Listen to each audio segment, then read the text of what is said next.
Conservation law. हम conservation law से familiar हैं।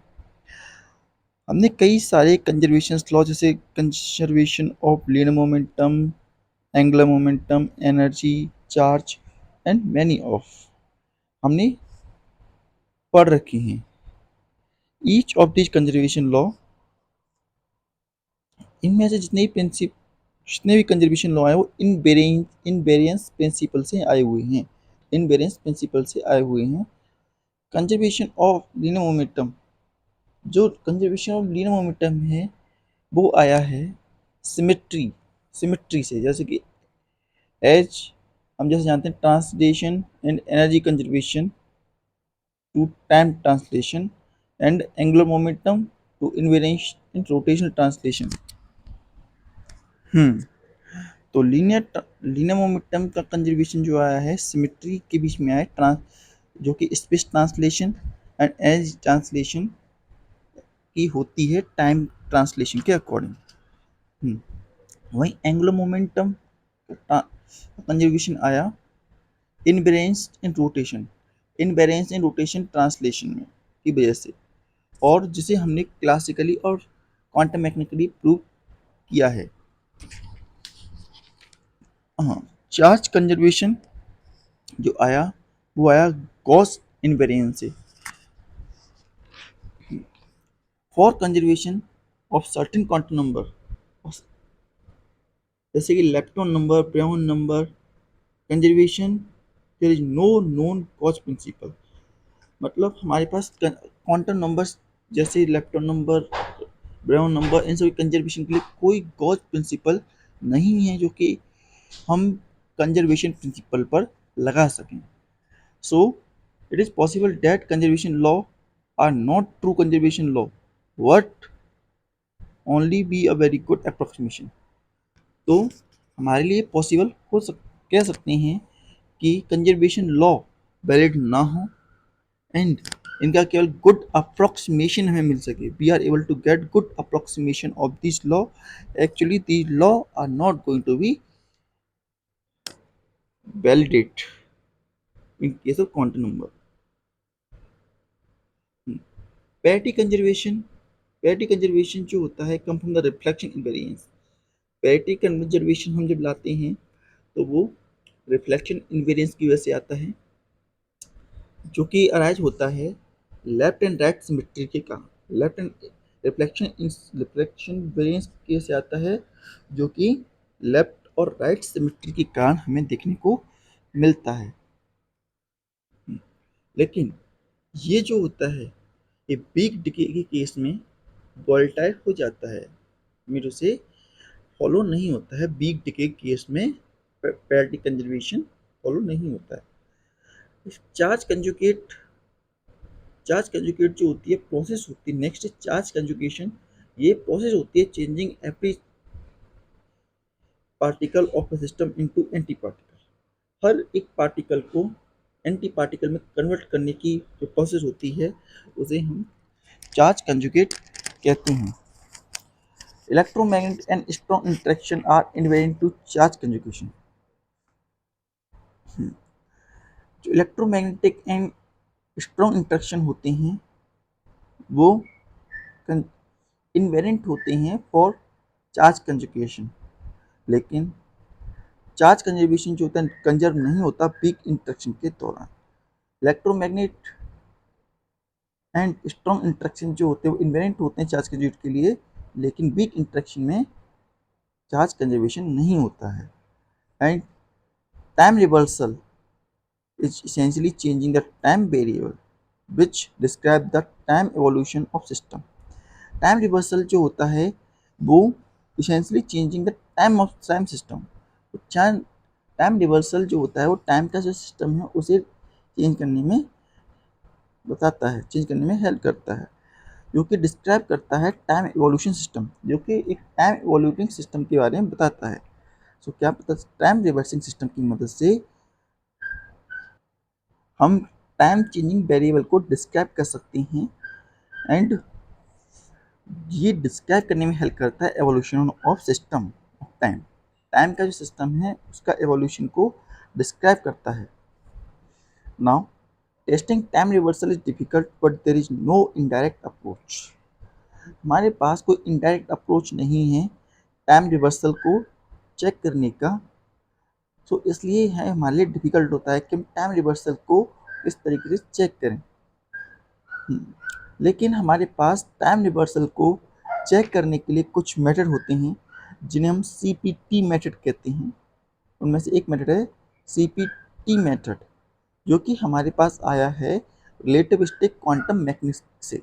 CPT थ्योरम जो है रिलेटिविस्टिक क्वांटम मैकेनिक्स से हमें मिला है, और ये थ्योरम जो होता है वो भी करता है एनी सिस्टम विच कन्फर्म, कोई भी सिस्टम जो कन्फर्म है to the requirement that must be precede effect preside aspects. तो हम क्या कह रहे थे, जो टाइम रिवर्सल को चेक करने के लिए हमारे पास कोई इनडायरेक्ट अप्रोच नहीं है कि हमारे पास, तो इसीलिए हमें रिलेटिविस्टिक क्वांटम मैकेनिक्स से एक थ्योरम मिली जिसे CPT थ्योरम कहते हैं, जिसकी मदद से हम अप टू सम रिमार्क इससे चेक कर सकते हैं। And this theorem is obey by system which is conform to the requirement that must meet preceding effect. और ये जो होती है, ये थ्योरम उस सिस्टम को ओबे करती है जो कि कन्फर्म करता है preceding effect, requirement that cause preceding effect, जो प्रिसीडिंग इफेक्ट को मेंटेन करती है, ऐसे सिस्टम के लिए ये हमारी रिक्वायरमेंट फुलफिल होती है। ये कहता है कि result of carrying out successive charge conjugation, जो रिजल्ट होता है to taking out successive charge conjugation into से चार्ज कंजुगेशन, जिन्हें बताया एक पार्टिकल को उसके एंटी पार्टिकल में कन्वर्ट करना। हाँ, सो तो ये कहता है कि जो रिजल्ट होता है सक्सेसिव चार्ज कंजुगेट को कैरी आउट करना, तो parity operation followed by time reversal, जो पैरिटी ऑपरेशन होता है time reversal is to leave the system essentially invariant।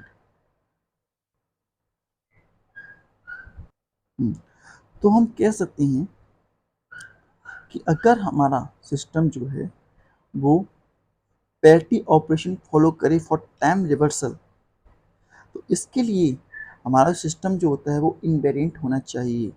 अगर हमारा सिस्टम इनवेरिएंट होगा तभी हमारा पैरिटी ऑपरेशन वैलिड होगा टाइम रिवर्सल के लिए। इसीलिए इफ टी वोल्टाइल होती है, T get volatile, then CP must also be volatile. अगर टी हमारा जैसे ऐसे स्पिन जो होती है वैलिड नहीं होती या नहीं कर मेंटेन हो पाती, ऐसी कंडीशन में C एंड P भी, CP also going to be volatile.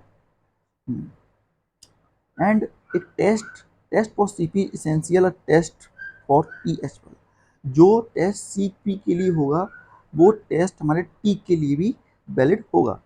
Experiment on के पार्टिकल, जो एक्सपेरिमेंट हमने के पार्टिकल के लिए किए वो ये दर्शाते हैं is voltage along with CP, वो ये दिखाते हैं कि T जो होती है वो भी इनवैलिड हो जाती है CP के साथ। Thus, the result that nature can distinguish the direction of flow of time at microscopic level would be of great significance. So, जब हम ये कहते हैं कि जो नेचर है direction of flow of time को माइक्रोस्कोपिक लेवल पर सब टू सम लेवल डिस्टिंग्विश करता है, चेंज कर देता है एट अ माइक्रोस्कोपिक लेवल, ये हमारे लिए बहुत ही ज़्यादा सिग्निफिकेंस की बात है क्वेश्चंस के लिए।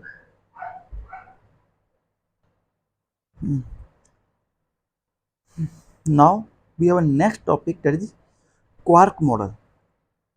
अब हम क्वार्क मॉडल की तरफ चलेंगे। कैल, मेंस एंड जेवेंस जो थे उन्होंने इंडिपेंडेंटली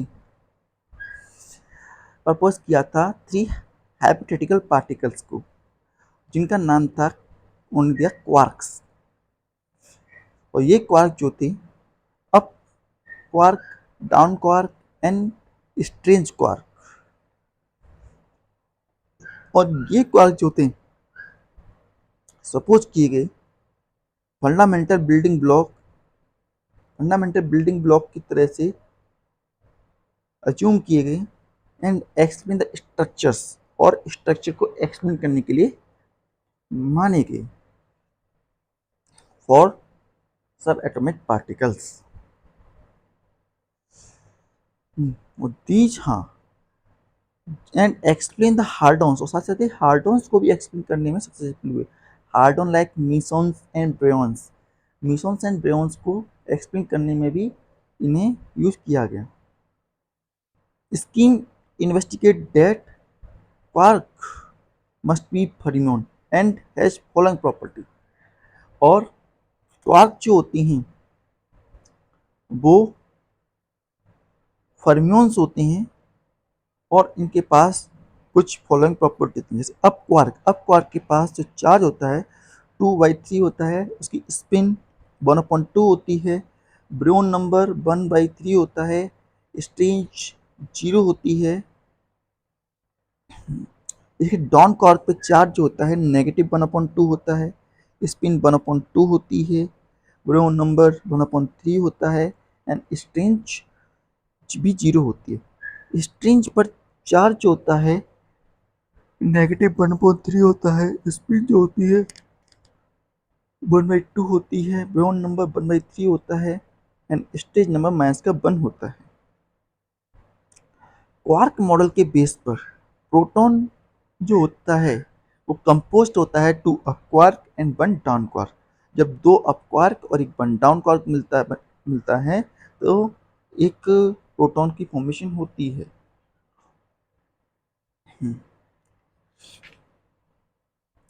और ब्रेयॉन नंबर जो होता है उसकी वैल्यू भी हमें मिलती है 1 के बराबर। इसी तरीके से सिमिलर मैनर में हम न्यूट्रॉन जो होता है, हमारा जो न्यूट्रॉन होता है वो मिलके बना होता है 1 up quark and 2 down quark. जब एक अप क्वार्क और 2 डाउन क्वार्क मिलते हैं तो हमारा एक न्यूट्रॉन बनता है। और ब्रेयॉन आर कंपोज्ड ऑफ 3 क्वार्क। ब्रेयॉन जो होती हैं 3 क्वार्क से मिलकर बने होते हैं, वहीं जो म्यूसॉन्स होती हैं वो क्वार्क एंड एंटी क्वार्क से मिलकर बने होते हैं। क्या मतलब हुआ, ब्रेयॉन्स जो होते हैं एक क्वार्क 3 क्वार्क इस्तेमाल होते हैं ब्रेयॉन के फॉर्मेशन में, और वहीं म्यूसॉन्स के कंडीशन में एक एंटी क्वार्क मिलता है। thus पाई पॉजिटिव है जब क्वार्क कंपोजिशन यूडी। तो क्वार्क कंपोजिशन होता है पाई मिशन का वो यूडी होता है, वाइल पाई नेगेटिव का you up anti up and T.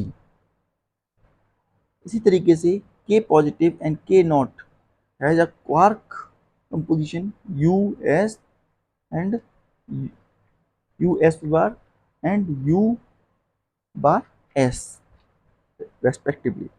इसी तरीके से जो ओम क्वार्क होता है उसके लिए एस एस एस होता है, रेड ट्रिपल एस होता है। एंड इन दिस वे, इस तरीके से हम कह सकते हैं quark composition of all hadrons can be work out. तो जितने भी क्वार्क होते हैं, जितने भी क्वार्क मॉडल होते हैं, उन पर काम किया गया है, उन्हें रिसर्च आउट किया गया है। बी में represent the reaction involving strong interaction. हम एक रिएक्शन को दिखा सकते हैं जो कि इस स्ट्रॉन्ग इंट्रैक्शन को इनटेक करती है, स्ट्रॉन्ग इंट्रैक्शन को रिगार्ड करती है। In term of quark model के केस में PUUD and plus pi negative UD जो कि बराबर होती है K नॉट प्लस AUDS।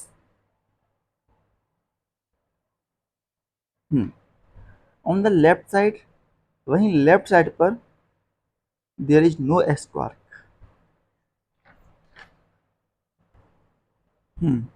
हम एक रिएक्शन जो कि स्ट्रॉन्ग इंटरेक्शन कर रही है इन टर्म क्वार्क मॉडल लिख सकते हैं।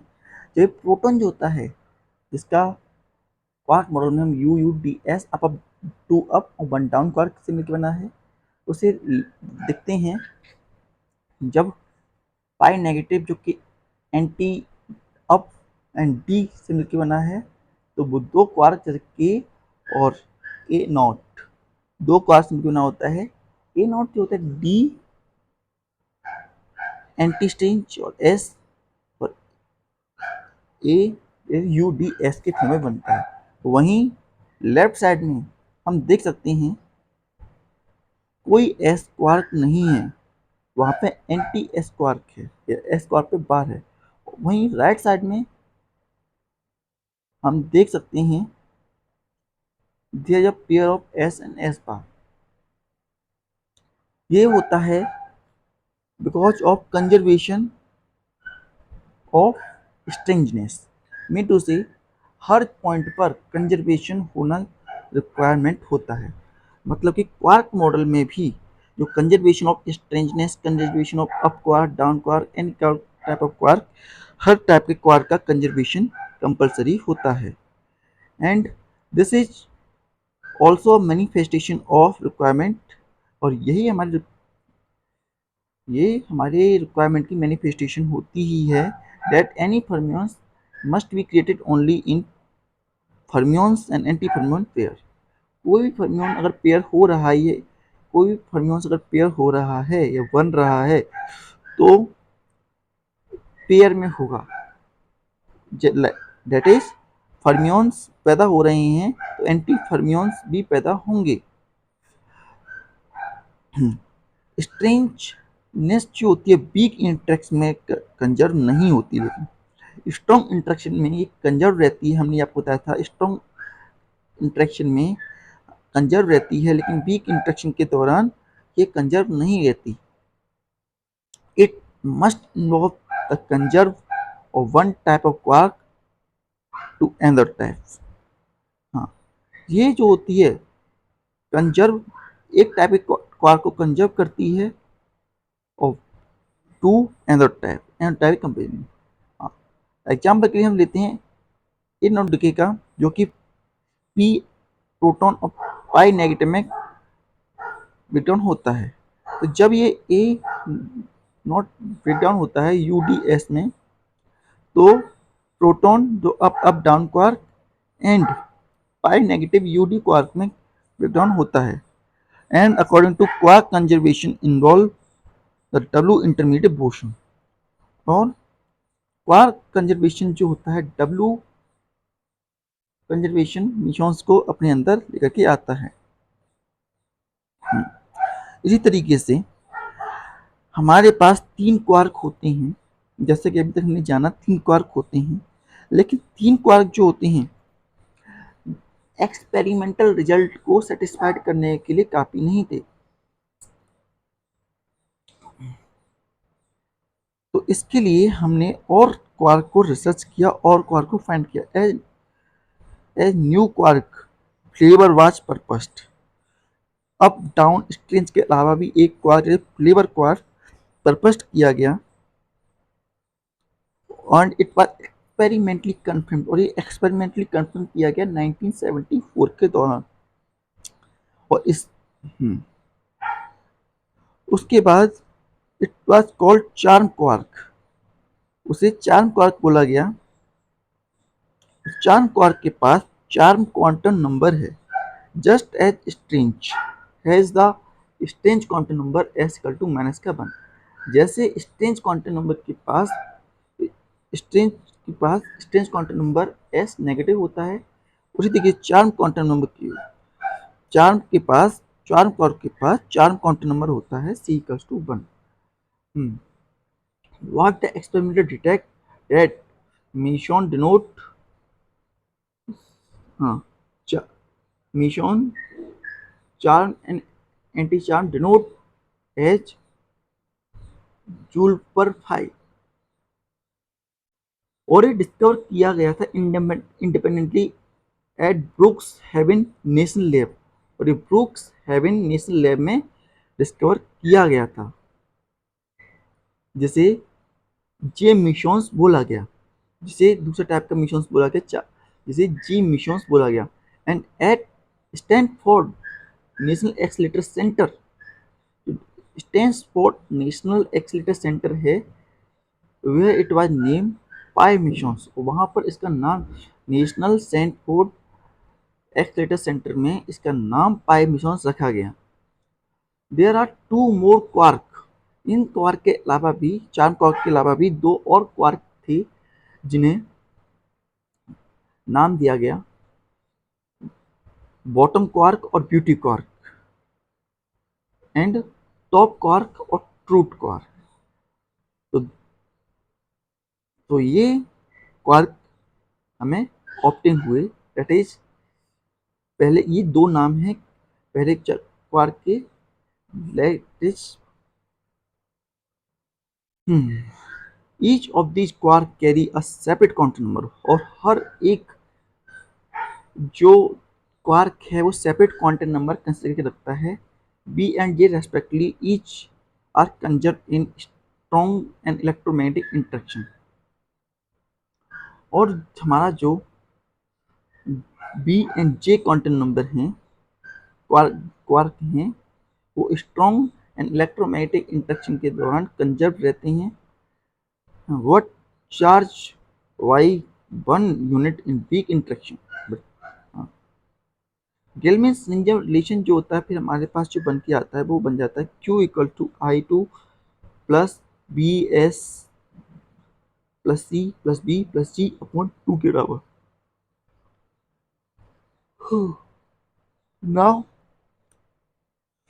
इसके बाद हमारा नेक्स्ट टॉपिक है coloured quantum number. Coloured quantum number, coloured quantum number के लिए हम कंसिडर करते हैं quark structure of ohm which has 3s quark, जिसके अंदर 3s क्वार्क होते हैं। इन ऑर्डर डेट पाई है, जो ओम है उसके पास स्पिन 3/2 होती है। The spin off each quark must all parallel, जो स्पिन है हर पार्टिकल की, अगर उसे 3/2 रखनी है तो जितने भी क्वार्क हैं उन सबको पैरेलल होना पड़ेगा। All the quark must be parallel, that all quark must B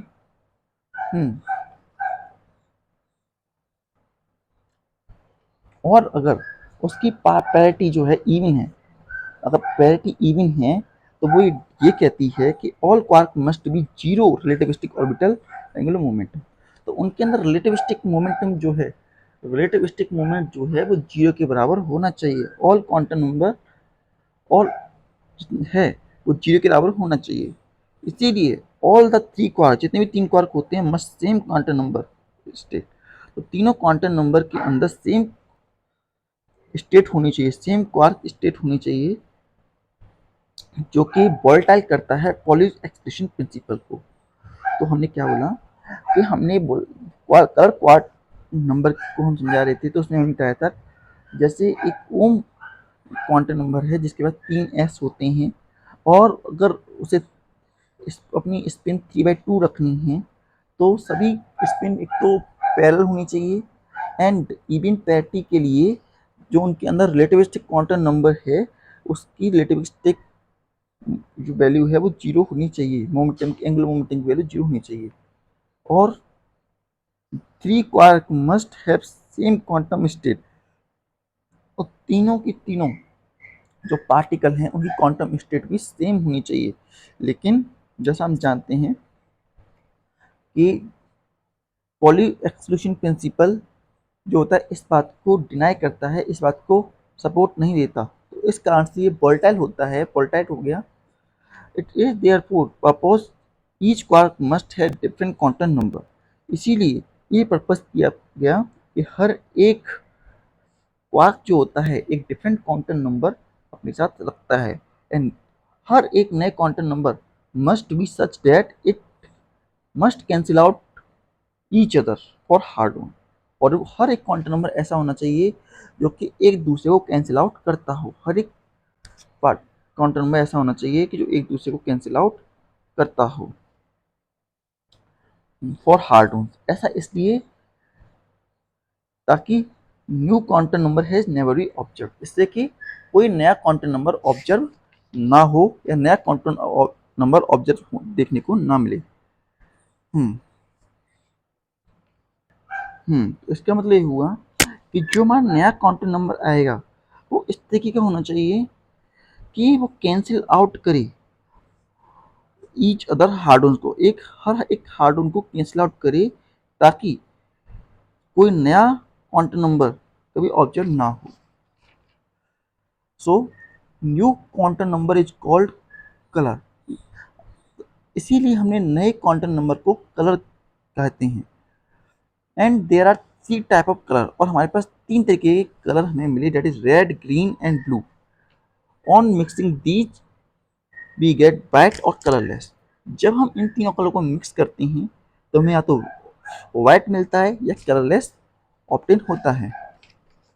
Thus, ohm has the S quark, but the S quark must have all its different giving zero colors to ohm.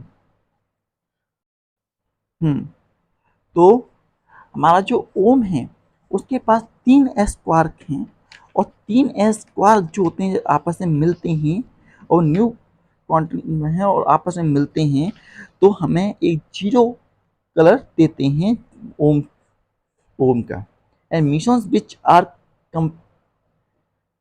comprised of comprises of two quantum number must be such that one quark must possess a color and other quark must possess anti color, so give zero color। अगर दो quark से मिलकर कोई particle बना है तो वो एक पार्टिकल कलर का होना चाहिए और दूसरा पार्टिकल उसके एंटी कलर का होना चाहिए, ताकि उसमें कोई कलर ना आए, उसमें कलर जीरो हो जाए। तो हमने जैसा बोला न्यू क्वांटम नंबर इस तरीके का होना चाहिए कि जो उसके अंदर जो न्यू क्वांटम नंबर है उसके कलर को ऑब्जर्व न होने दे। It must be mention that usefulness of colour quantum number goes beyond satisfaction the exclusion principle. जो हमारा कलर क्वांटम नंबर का कॉन्सेप्ट है वो एक्सक्लूशन प्रिंसिपल को सेटिस्फाई करने से भी कहीं आगे की चीज़ है, जो कि उससे भी थोड़ा आगे की सोचने वाली बात है। Colour instruction is the true strong instruction. तो कलर इंस्ट्रक्शन होता है असल में वही सच्चा इंस्ट्रक्शन है। Colour quantum number is the true strong instruction as charge is to the electromagnetic instruction, क्योंकि चार्ज जो होता है उसके अंदर इलेक्ट्रोमैग्नेटिक इंट्रैक्शन रहता है। पुशिंग द एनालॉजी फर्दर, हम जब इसी एनालॉजी को आगे की तरफ बढ़ाते हैं हम ये कह सकते हैं डेट वाई इलेक्ट्रोमैग्नेटिक इंट्रैक्शन के अंदर जो इंट्रैक्शन जो होता है ड्यू टू होता है exchange of photon from charge. अगर हम इस एनालॉजी को आगे बढ़ाएं तो इलेक्ट्रोमैग्नेटिक इंट्रैक्शन के अंदर जो इंट्रैक्शन होता है वो एक्सचेंज ऑफ फोटोन की वजह से होता है। फॉर चार्ज के फोटोन जो होते हैं उनके बीच में इंट्रैक्शन होता है, उसकी वजह से हमें इलेक्ट्रोमैग्नेटिक इंट्रैक्शन देखने को मिलता है। और वहीं स्ट्रॉन्ग इंट्रैक्शन जो होता है वो हमें देखने को मिलता है ड्यू टू एक्सचेंज ऑफ ग्लियॉन्स। ग्लियॉन्स के एक्सचेंज होने से मिलता है emitted and observe in colour charges, जो कि इमिट होती हैं और एक्सचेंज होते हैं ड्यूरिंग कलर चार्ज। तो हमने क्या बोला, स्ट्रॉन्ग इंट्रैक्शन के दौरान इन स्ट्रॉन्ग इंट्रैक्शन जो एक्सचेंज ऑफ ग्लियॉन्स होता है वो ऑब्जर्व होता है in between colour charge, while जो फोटोन होते हैं डू नॉट कैरी चार्जेस। जो फोटोन होते हैं उनके पास कोई चार्ज नहीं होते, and gluons carry colour charges. Photon के पास कोई चार्ज नहीं होता और ग्लून्स जो होते हैं वो कलर चार्ज को अपने साथ कंसीडर करके रखते हैं। इसके बाद next topic is W bosons. W bosons जो थे in 1916 Sheldon and Glashow and Steven Wingsworth and Abdus Salam predict a particle W. इन सभी साइंटिस्ट ने मिलकर Sheldon and Glashow, Steven and Weinberg and Abdus Salam ने मिलकर एक पार्टिकल डब्ल्यू को बताया जो कि वीक इंटरेक्शन के लिए रिस्पॉन्सिबल करता है। Particle which is responsible for the weak interaction and their work is unified electromagnetic weak interaction. इनका जो काम था, उन्होंने वीक इंटरेक्शन को यूनिफाइड किया। Their work unified the weak interaction. उनके काम ने वीक इंटरेक्शन को यूनिफाइड किया। इसके बाद unified and come to known as electroweak theory, और इनकी थ्योरी को हमने इलेक्ट्रोवीक थ्योरी कहा। और 3 स्टेज होती हैं for exchange of particle. 3 stage रहती हैं एक्सचेंज ऑफ पार्टिकल के लिए। और